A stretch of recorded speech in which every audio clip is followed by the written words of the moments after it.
Hello, मैं हूं कुशाग्र सिंह। आज आपका फिर से स्वागत है मेरे एक नई वीडियो में। और आज की वीडियो में हम अमृत भारत स्टेशन स्कीम के बारे में जानेंगे, या फिर अमृत भारत स्टेशन योजना। अब बहुत दिनों से मेरे वीडियोस नहीं आ रहे थे क्योंकि लगातार मेरे पेपर्स चल रहे थे। अब इसके बाद आपको लगातार ही वीडियोस देखने को मिलते रहेंगे हर दूसरे या तीसरे दिन में। तो अगर आपको भी कुछ डाउट है जिसके ऊपर आप चाहते हैं कि मैं वीडियो बनाऊं, तो फिर आप कमेंट सेक्शन में लिख दीजिए। तो चलिए कंटिन्यू करते हैं। अब हम समझते हैं अमृत भारत स्टेशन स्कीम के बारे में। तो हमारी जो रेलवे मिनिस्ट्री है वो अपनी पूरी की पूरी मेहनत कर रही है बहुत सारे स्टेशंस को रीडेवलप करने, अपग्रेड करने या फिर मॉडर्नाइज करने। अब तीनों टर्म्स यहाँ पर अलग अलग है, लेकिन मीनिंग यहाँ पर लगभग एक ही है। आप समझ ही पा रहे होंगे कि या तो स्टेशन को रीडेवलप करें, मतलब कि उसका फिर से पूरा का पूरा पुनर्विकास करें, या फिर उसे फिर से बनाएं, या फिर उसे अपग्रेड करें। अपग्रेड करने का मतलब है कि एक लेवल ऊपर ले जाएं, या फिर मॉडर्नाइज करें, मतलब कि उसमें मॉडर्न फैसिलिटीज को इंट्रोड्यूस किया जाए, जिससे कि हमारे जितने भी पैसेंजर्स हैं या फिर जितने भी यात्री हैं उनको काफी ज्यादा सहूलियत रहे। और जिस तरह से पुराने जमाने में सारे लोगों को दिक्कतें आया करती थी रेलवे स्टेशंस में, अब फिलहाल वो बिल्कुल भी ना आए। अब पहले के ज़माने में आप हमेशा देखते होंगे कि जितने भी बूढ़े बुजुर्ग लोग रहते थे तो वो लोग ट्रेन में काफ़ी मुश्किल से जा पाते थे। मतलब जाते तो थे, लेकिन उनको बहुत ज़्यादा प्रॉब्लम होती थी, क्योंकि फुट ओवर ब्रिज में इतनी सारी सीढ़ियाँ होती है, उनको पूरा उसको पार करके जाना पड़ता था। और आप जानते ही हैं उस समय पर घुटनों में तकलीफ हो जाती है, जिस कारण से ये सब बड़ी परेशानियां बन जाती है। फिर उसके बाद रेलवे स्टेशन में कहीं वेटिंग रूम नहीं होते थे, होते भी थे तो अच्छे नहीं होते थे। इंफ्रास्ट्रक्चर एकदम ही अच्छा नहीं था, टॉयलेट्स बहुत ज़्यादा खराब रहते थे। तो अब इन्हीं सारी चीज़ों को यहाँ पर रेलवे बदलने जा रही है। अब इंडिया में अगर 2019 की मैं बात करूं तो तब तक टोटल 7321 रेलवे स्टेशन थे। अब और बढ़ गए होंगे, लेकिन फिलहाल का आंकड़ा नहीं है मेरे पास। अब उन सारे स्टेशन में से 200 या 300 भी नहीं, 1275 स्टेशन, मतलब कि 1275 रेलवे स्टेशन को अमृत भारत स्टेशन स्कीम के तहत में लाया गया है। मतलब कि 1275 रेलवे स्टेशन को रेलवे पूरी तरह से बदलने वाली है। या तो वहां पर रीडेवलपमेंट होगा, या तो वो स्टेशन मॉडर्नाइज होंगे, या फिर उन्हें अपग्रेड किया जाएगा बहुत ही जल्द। कई जगह तो यहाँ पर काम शुरू भी हो चुका है। अब सबसे पहले तो आप ये चीज समझिए कि इनमें आखिर कौन से कैटेगरी के रेलवे स्टेशन शामिल हैं। तो इसमें टोटल 4 पॉइंट्स है जिसको कंसिडर करते हुए रेलवे ने इन स्टेशन को बनाने की सोचा। सबसे पहला जो इसमें क्राइटेरिया है वो ये है कि NSG1, NSG2 या फिर NSG3 कैटेगरी के रेलवे स्टेशन इसमें शामिल होंगे। अब NSG1 का मतलब क्या है? तो उसका मतलब ये है कि जिन भी स्टेशंस की कमाई 500 करोड़ या फिर 500 करोड़ के ऊपर में होती है, और साथ ही साथ 20 मिलियन यहाँ पर पैसेंजर्स भी जाते हैं, तो वो NSG1 कैटेगरी के रेलवे स्टेशंस है। उन सबको यहाँ पर बनाया जाएगा या फिर पुनर्विकास किया जाएगा। इसके बाद यहाँ पर अगर हम NSG2 स्टेशंस की बात करें तो इसका मतलब है कि जो भी स्टेशन 100 करोड़ के ऊपर कमाई रखते हैं और जहाँ पर भी पैसेंजर 10 मिलियन के ऊपर जाते हैं, तो वो NSG2 स्टेशंस हो गए। इसके बाद अगर हम NSG3 की बात करें तो जिन स्टेशंस की भी कमाई 20 करोड़ से ऊपर होती हो और साथ ही साथ 5 मिलियन से 10 मिलियन तक के पैसेंजर्स उसमें जाते हो, तो फिर वो सारे स्टेशंस NSG3 के हैं। तो ये तीनों कैटेगरी के रेलवे स्टेशंस को पुनर्विकास किया जाएगा, मतलब कि बदला जाएगा। इसके बाद यहाँ पर दूसरी कैटेगरी उन स्टेशंस की आती है जहाँ पर धार्मिक या फिर सैलानियों का महत्व हो, मतलब कि जो टूरिस्टिक प्लेस हो या फिर रिलीजियस प्लेस हो। तो ऐसे रेलवे स्टेशंस जहाँ इन दोनों चीजों का महत्व हो, उनको भी यहाँ पर रीडेवलप किया जाएगा। फिर इसमें जो तीसरी कैटेगरी दी गई है वो दी गई है डिविजनल या फिर जोनल हेडक्वार्टर स्टेशन को। अब रेलवे में आप जानते हैं टोटल 19 जोन्स है, उन सबके एक हेडक्वार्टर भी होंगे और साथ ही साथ उसमें कई सारे डिविजन्स भी होंगे। तो इन सारे डिविजनल रेलवे स्टेशन को या फिर जोनल हेडक्वार्टर रेलवे स्टेशन को यहाँ पर रीडेवलप किया जाएगा। और इसमें आखिरी जो कैटेगरी बचती है वो उन स्टेशन की आती है जिनका थोड़ा बहुत लोकल सिग्निफिकेंस हो, मतलब कि लोकल लेवल पर ही वो स्टेशन काफी ज्यादा महत्व रखते हो, और रेलवे बोर्ड जिनको अप्रूव करे। मतलब कि जहाँ जहाँ भी ऐसे स्टेशन महत्व रखते होंगे और वहाँ अगर रेलवे बोर्ड उनको अप्रूव करती है, तो वो सारे स्टेशन भी इस लिस्ट में शामिल हो जाएंगे। अब ये 1275 रेलवे स्टेशन आखिर है कौन से? तो इसको जानने के लिए मैं रेलवे का ही एक लेटर यहाँ अपने डिस्क्रिप्शन में लगा दूंगा, मतलब कि उसकी लिंक दी रहेगी। आप उसे क्लिक करके उस PDF को डाउनलोड कर सकते हैं, और उस PDF में जैसे ही आप थोड़ा सा नीचे जाएंगे, स्क्रॉल करेंगे, तो उसके बाद आपको सारे रेलवे स्टेशन की लिस्ट मिलेगी। तो वहां पर जाकर आप ये भी चेक कर सकते हैं कि आपका रेलवे स्टेशन उसमें शामिल है कि नहीं। अब सबसे मेन बात हम यहाँ पे करते हैं कि इसमें आखिर कौन सी मॉडर्न फैसिलिटी को इंट्रोड्यूस किया जाएगा। अब क्योंकि मैंने इतनी बात कर ली कि भैया यहाँ पर सुविधाएं को बढ़ाएंगे, लेकिन कौन सी सुविधाएं बढ़ाएंगे अब आप ये जानिए। तो सबसे पहली तो इसमें ये चीज है कि बड़े रेलवे स्टेशन में शॉपिंग कॉम्प्लेक्स बनाया जाएगा।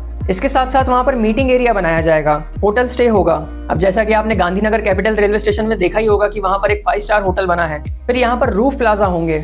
रूफ प्लाजा का मतलब है कि ऊपर से रूफ इस तरह से बनाया जाएगा कि रेलवे स्टेशन दिखने में काफी ज्यादा अच्छा लगे, जैसा कि आप यहाँ फोटो में देख ही पा रहे होंगे। इसके बाद यहाँ पर जो पार्किंग है वो मल्टी लेवल में करी जाएगी, जैसा कि एयरपोर्ट में होता है। आपने देखा ही होगा कि कई सारे लेवल्स पे यहाँ पर पार्किंग होती है, वैसे ही अब रेलवे स्टेशन में भी होगा। इसके बाद यहाँ पर फुट ओवर ब्रिज को और ज्यादा बड़ा बनाया जाएगा, अच्छा बनाया जाएगा। एस्केलेटर्स लगाए जाएंगे जिससे कि इतनी ज्यादा सीढ़ियां चढ़ने की जरूरत ना पड़े और एस्केलेटर से ही आप जा पाए। साथ ही साथ यहाँ पर लिफ्ट भी होगी। चिल्ड्रन प्ले एरिया बनाया जाएगा, मतलब कि बच्चों के लिए भी खेलने की जगह होगी। वेटिंग रूम्स को और अत्याधुनिक किया जाएगा, रिटायरिंग रूम्स को अच्छा किया जाएगा।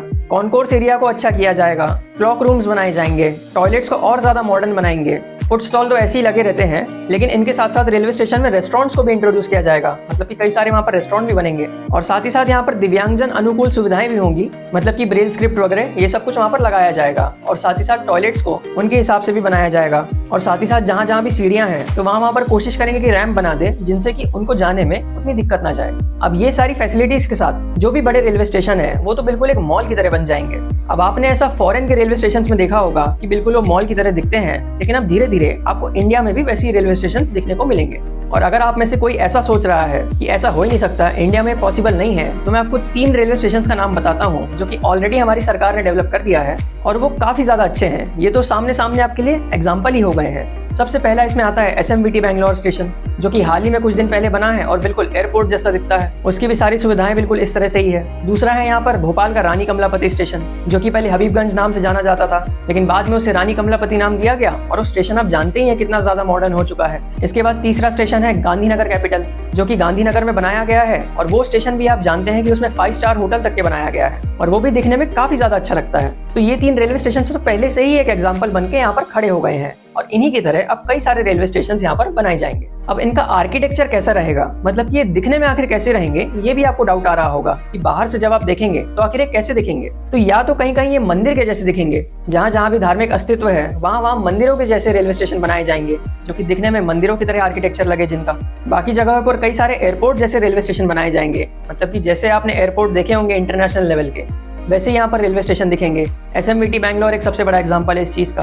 तो कहीं कहीं मॉल जैसे भी रेलवे स्टेशन बनाए जाएंगे, जैसा कि आप बाहर से मॉल देखते हैं वैसे ही आपको रेलवे स्टेशन दिखेगा। और जो रेलवे स्टेशन अंग्रेजों ने डेवलप किए थे, जैसे कि मुंबई हो गया, नागपुर हो गया, या फिर कई सारी बिल्डिंग्स ऐसी है जिनको अंग्रेज पहले ही बना के गए थे और वो बिल्डिंग आज भी एकदम बढ़िया लगती भी है, दिखती भी है और कंडीशन भी उसकी उतनी अच्छी है। तो उन बिल्डिंग्स को बिल्कुल भी छेड़ा नहीं जाएगा।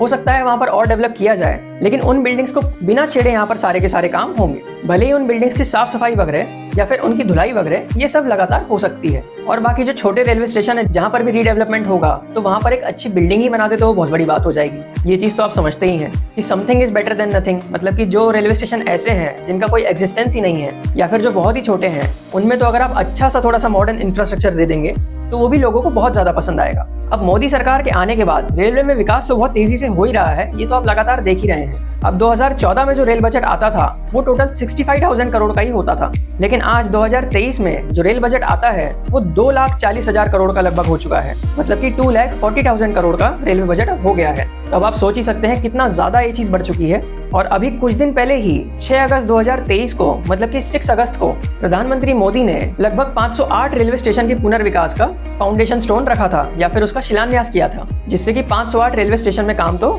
शुरू हो चुका है। उसके पहले भी कई रेलवे स्टेशन में काम शुरू था और आगे चल के टोटल 1275 स्टेशन में आप काम होते हुए देखेंगे। और ये भी फिलहाल तक की लिस्ट है, आगे हो सकता है इस लिस्ट को भी और ज्यादा बढ़ाया जाए और ये सारे के सारे स्टेशन बिल्कुल वर्ल्ड क्लास अब हो जाएंगे। काफी सारी इसमें मॉडर्न फैसिलिटीज आपको देखने को मिलेगी और आपको ये चीज बहुत ज्यादा पसंद भी आएगी। इंडिया में रहते हुए भी आप बिल्कुल फॉरेन जैसा यहाँ पर एक्सपीरियंस करेंगे। तो ये थी अमृत भारत स्टेशन स्कीम या फिर अमृत भारत स्टेशन योजना, जिसके बारे में आज मैंने आपको बताया। अभी भी अगर आपको कुछ डाउट है तो आप कमेंट सेक्शन में पूछ सकते हैं। इसके बाद मैं और भी वीडियोस लाने वाला हूं जिसमें कि मैं आपको थोड़ा टेक्नोलॉजी के बारे में समझाऊंगा, जो कि अभी फिलहाल में ही इंजन्स में इंट्रोड्यूस हुई है, जिसमें कि लोको पायलट्स कुछ भी करते हैं, कोई भी और चीज करते हैं तो उसमें उन्हें टोक दिया जाता है। स्टेशन मास्टर अगर कुछ गलत करते हैं तो वहां पर उन्हें टोक दिया जाता है। तो इन दोनों टेक्नोलॉजी के बारे में मैं आपके लिए एक वीडियो लाऊंगा। उसके बाद रेलवे बंदरों से आखिर कैसे छुटकारा पा रही है या फिर बंदरों को कैसे रेलवे मरने से रोक रही है, ये भी मैं आपको एक वीडियो में आके समझाऊंगा। बाकी और भी टॉपिक्स हैं, लगातार वीडियोस आते रहेंगे, आप देखते रहिए। तो मिलते हैं ऐसी किसी और वीडियो में ट्रेंड्स की बहुत सारी जानकारियों के साथ। अगर वीडियो पसंद आया हो तो लाइक, सब्सक्राइब, शेयर जरूर से करें।